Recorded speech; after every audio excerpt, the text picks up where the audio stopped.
창세기 25장 7절에 보면 아브라함이 향년 175세를 살았다고 기록하고 있습니다. 아브라함은 실로 장수하는 복을 누렸습니다. 그런데 그의 인생 175년 동안 그의 인생에 많은 크고 작은 고비와 위기들이 있었습니다. 크게 그 중에서도 세 가지를 이야기한다면 첫 번째는 그의 나이 75세 때였습니다. 하나님께서 그를 부르시죠. 그래서 고향과 친척과 아버지의 집을 떠나서 내가 지시할 땅으로 가라 이렇게 말씀을 하십니다. 그것은 그의 인생의 큰 도전이었고 모험이었습니다. 그러나 그는 하나님의 말씀에 순종함으로 열국의 아비가 되고 믿음의 조상이 되고 축복의 통로가 됩니다. 그로부터 아브라함은 100년을 더 살죠. 그러면서 하나님과 동행하게 됩니다. 두 번째, 그가 믿음의 삶을 살아가는 가운데 25년이 지난 때, 그러니까 그의 나이 100세 때입니다. 그의 인생에 기적 같은 일이 일어나게 됩니다. 바로 꿈에도 그리던 아들을 갖게 된 것입니다. 이삭 아들을 갖고 나서 그의 인생은 새로운 인생이 펼쳐집니다. 그동안 아브라함은 웃을 일이 없었습니다. 그런데 이삭이 태어나면서, 이삭이라는 이름의 뜻은 웃음, 기쁨이라는 뜻입니다.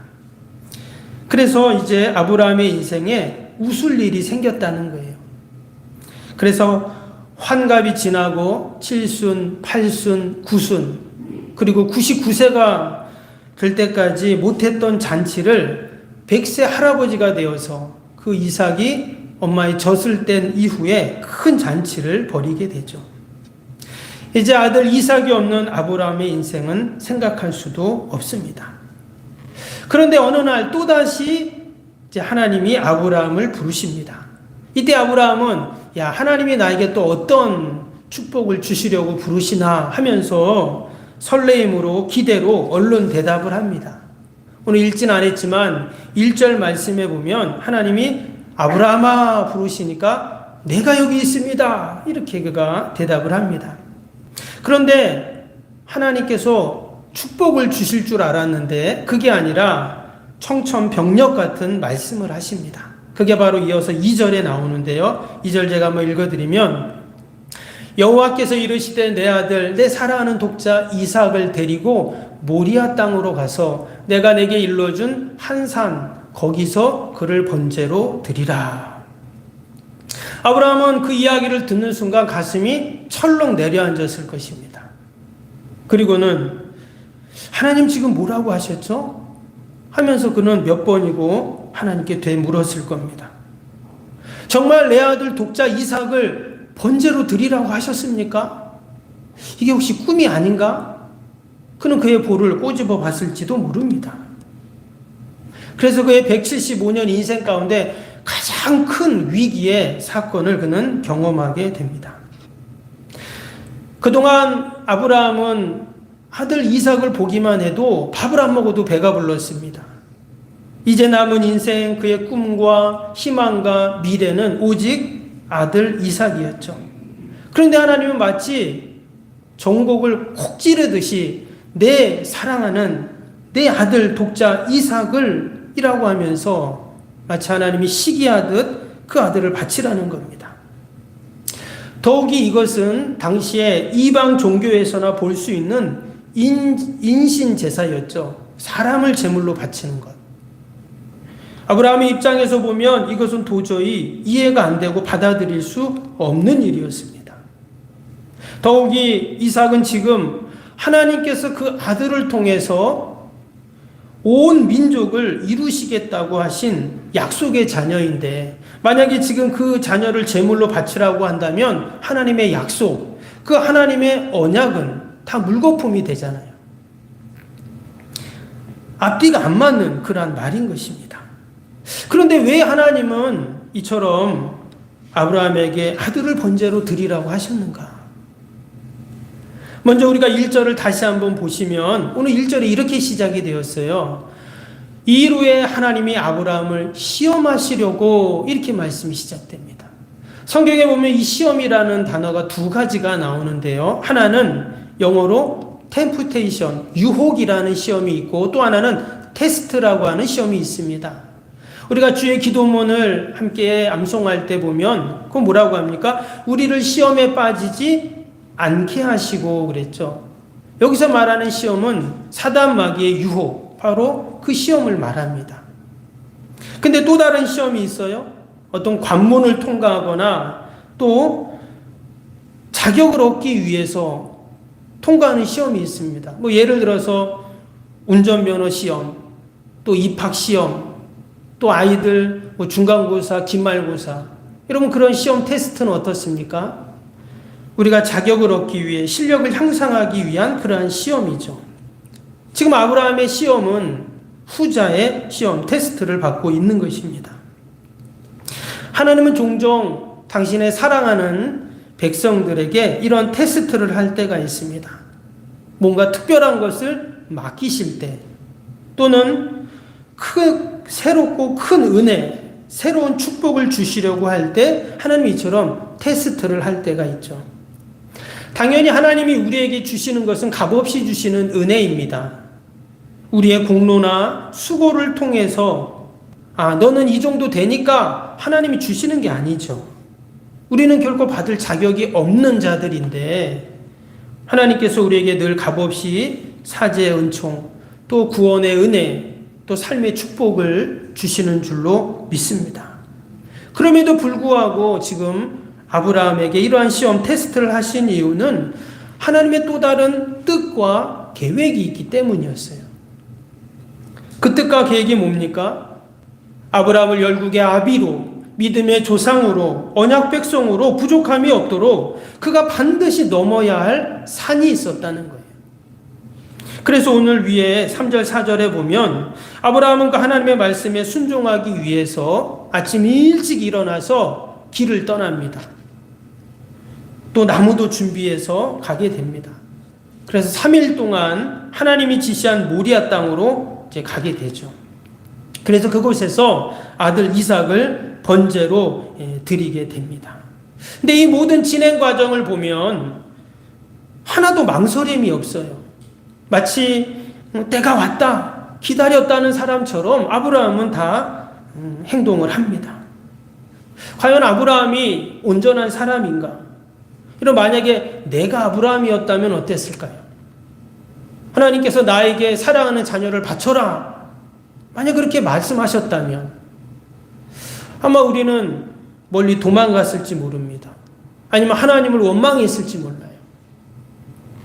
그런데 오늘 말씀을 보면 아브라함은 하나님의 말씀에 전적 순종하고 있다는 것이죠.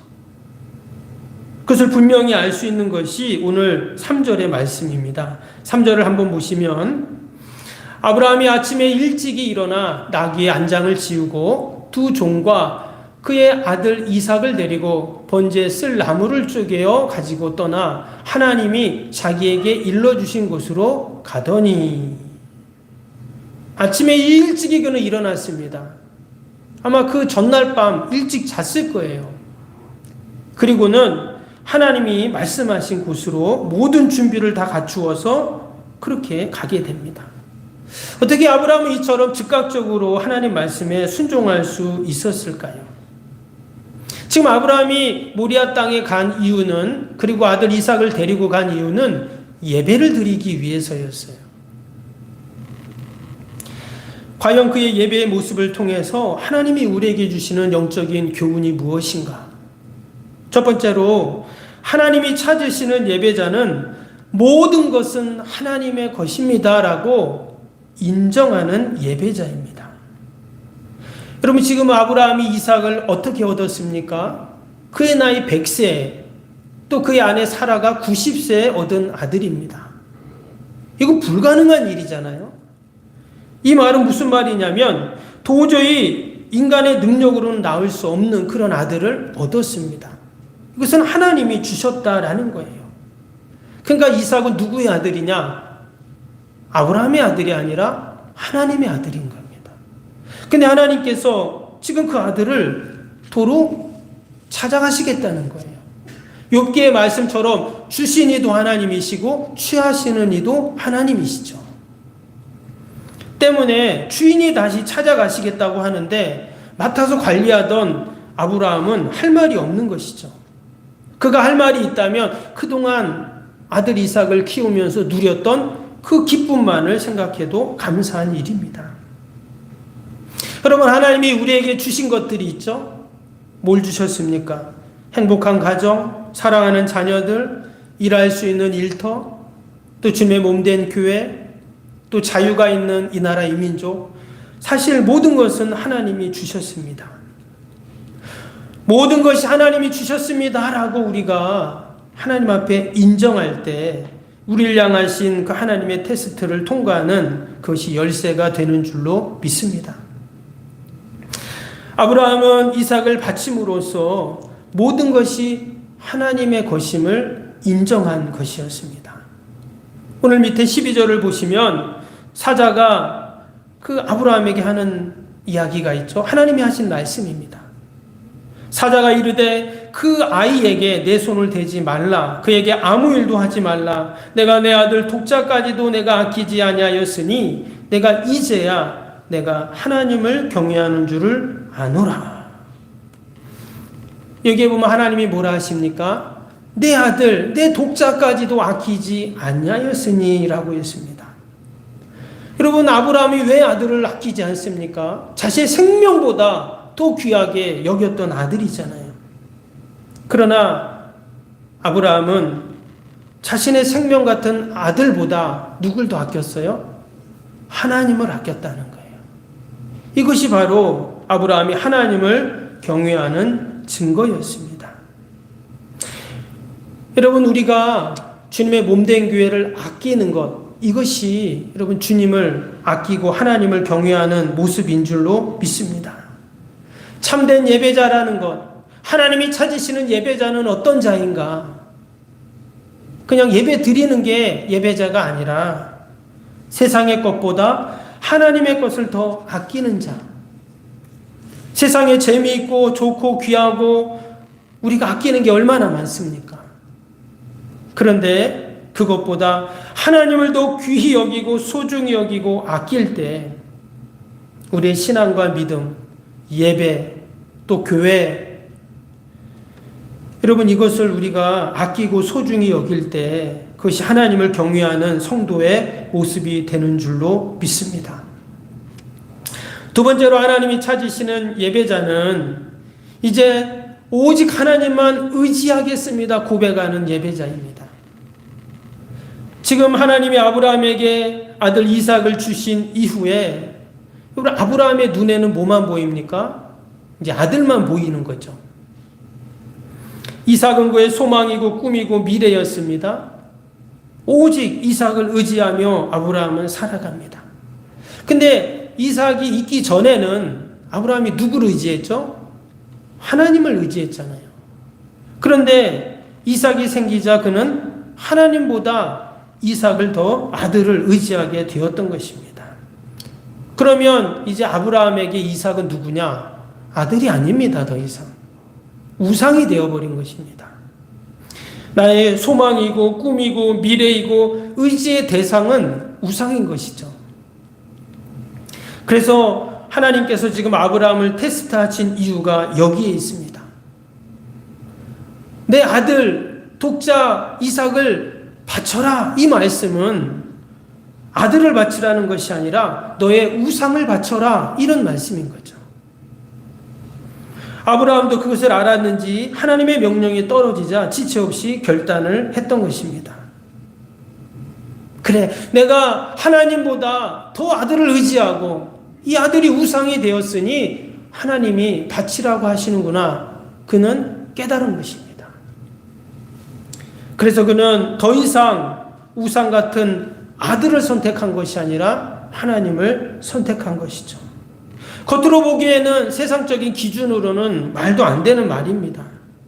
그런데 아브라함은 믿음으로 순종했던 것이죠.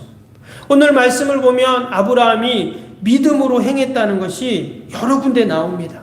먼저 5절을 보시면 함께 갔던 종들에게 아브라함이 이런 말을 합니다. 이에 아브라함이 종들에게 이르되 너희는 나귀와 함께 여기서 기다리라. 내가 아이와 함께 저기 가서 예비하고 우리가 너희에게로 돌아오리라. 지금 아브라함이 종들에게 이렇게 말했어요. 내가 아들 이삭하고 예배 드리고 다시 일로 오겠다. 지금 이렇게 말한 것입니다. 지금 아들을 번제로 드린다고 했는데, 여러분 번제로 드리면 죽는 것인데, 죽었는데 어떻게 다시 옵니까? 말이 안 되죠. 그런데 예배 드리고 오겠다는 거예요. 바로 이것이 믿음의 고백인 줄로 믿습니다. 우리가 알고 있듯이 번제는 어떻게 드리는 겁니까? 짐승을 죽여서 가죽을 다 벗겨서 피를 다 빼서 또 배를 갈라 내장을 꺼낸 다음에 온전히 다 태워서 뼈까지 다 태워서 드리는 게 번제입니다. 지금 이삭을 그렇게 드린다는 것인데, 그러면 다 죽고 끝나버리는 것인데 돌아오겠다는 거예요.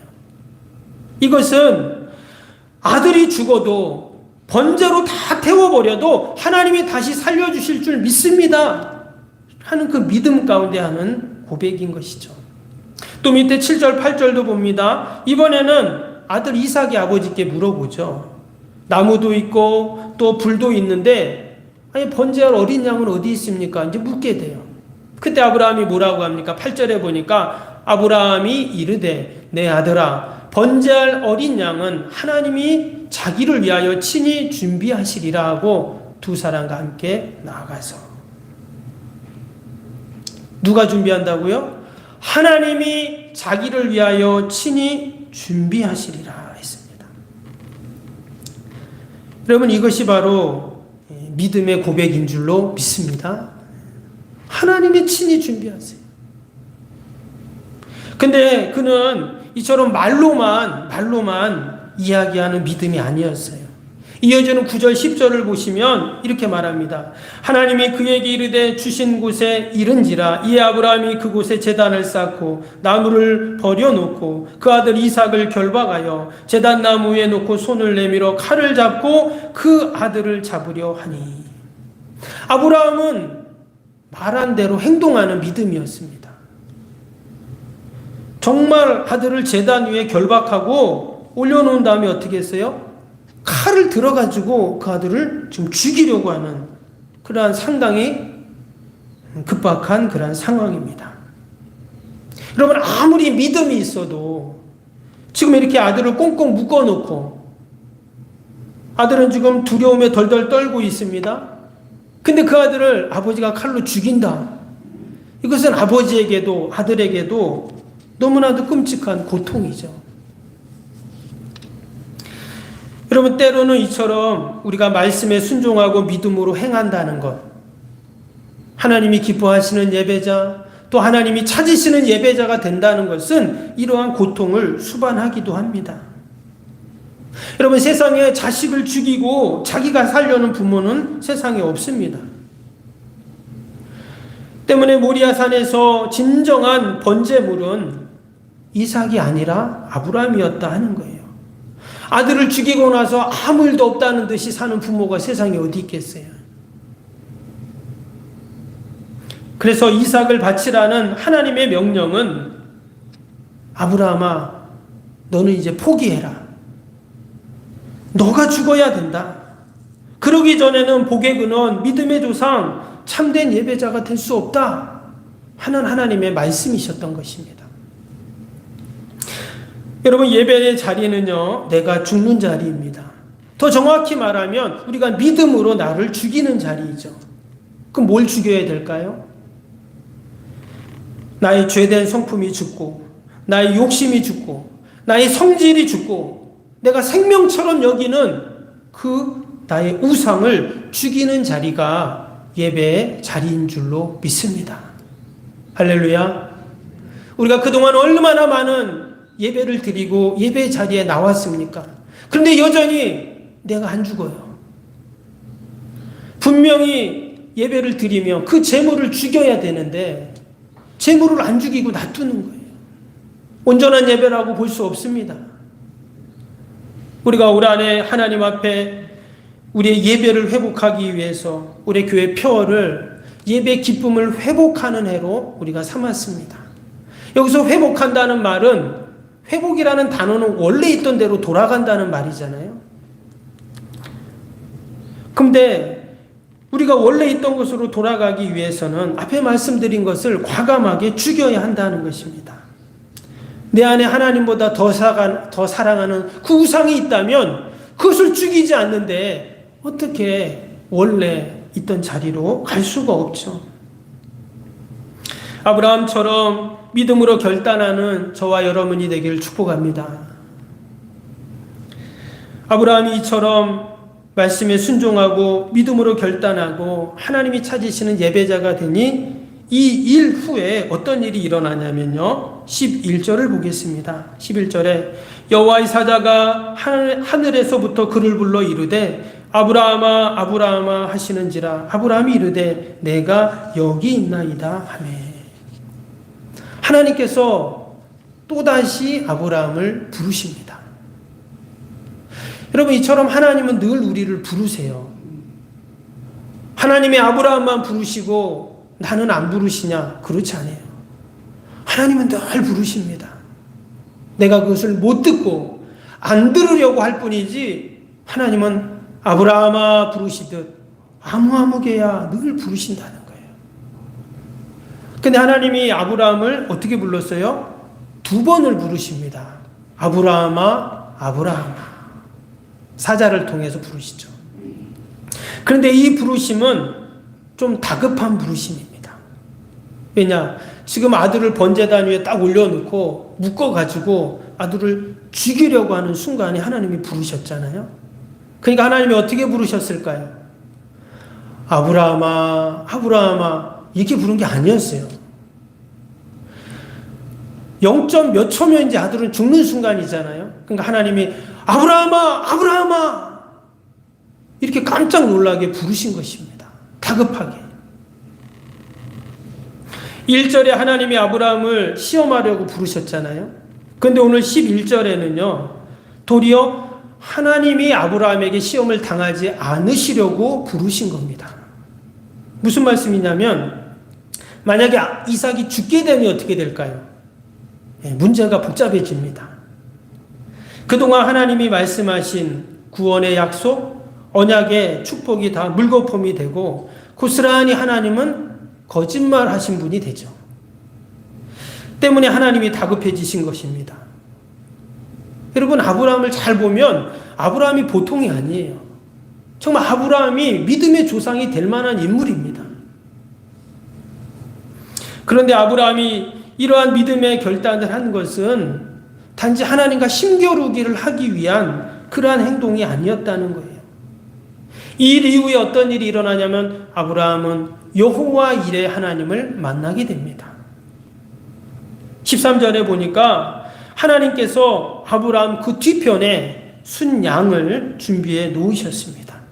그래서 그 양을 데려다가 아들 대신 이제 번제물로 번제 예배를 드리게 되죠. 그리고 나서 14절 말씀에 보면 이렇게 말씀합니다. 14절에 아브라함이 그 땅 이름을 여호와 이레라 하였으므로 오늘날까지 사람들이 이르기를 여호와의 산에서 준비되리라 하더라. 드디어 아브라함이 여호와 이레의 하나님을 만나게 됩니다. 하나님이 준비하신다는 거예요. 여기서 이레라는 말은 미리 준비한다 이런 뜻입니다. 지금 하나님이 뭘 미리 준비하셨습니까? 순양을 미리 준비해 놓으셨습니다. 모든 것은 하나님의 것입니다. 이처럼 순종의 자리로 나아갈 때, 또 오직 하나님만을 의지하는 믿음의 자리로 나아갈 때, 하나님이 찾으시는 예배자가 될 때 하나님이 예비하신 순양을 우리는 보게 되는 것입니다. 하나님의 축복은 여기서 끝나지 않습니다. 15절에 보면 또다시 하나님이 아브라함을 부르십니다. 그리고는 16절, 17절에 보니까 엄청난 축복을 약속하시죠. 제가 한번 읽어드리면 이르시되 여호와께서 이르시되 내가 나를 가리켜 맹세하노니 내가 이같이 행하여 내 아들 내 독자도 아끼지 아니하였은즉 내가 내게 큰 복을 주어 내 씨가 크게 번성하여 하늘의 별과 같고 바닷가의 모래와 같게 하시니 내 씨가 그 대적의 성문을 차지하리라. 아멘. 16절에 보니까 하나님께서 하나님 자신을 가르쳐서 맹세하신다고 하셨습니다. 그리고는 그 아브라함이라는 그 이름처럼 그를 열국의 아비로, 믿음의 조상으로, 또 축복의 통로로, 구약에 나타난 가장 찬란한 예수 그리스도의 모형으로 그를 삼아 주십니다. 그리고 이후로 아브라함에게는 또 다른 테스트가 없습니다. 왜? 그 하나님이 그에게 허락하신 그 산을 넘었기 때문이에요. 우리가 한 주간을 살면서도 하나님이 우리를 단련시키기 위해 또는 더 큰 은혜와 축복을 주시기 위해 저와 여러분을 테스트하실지 모릅니다. 그러나 우리가 낙심하지 마시고 두려워하지 마시고 그것을 회피하지 마시고 믿음으로 감당하시기를 축복합니다. 하나님이 찾으시는 예배자가 우리는 되어야 합니다.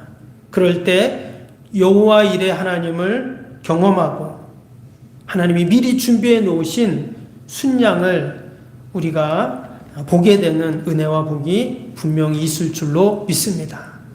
한 주간도 약속의 말씀 꼭 붙잡고 믿음으로 승리하는 저와 여러분이 되길 주님의 이름으로 축복합니다. 기도하겠습니다.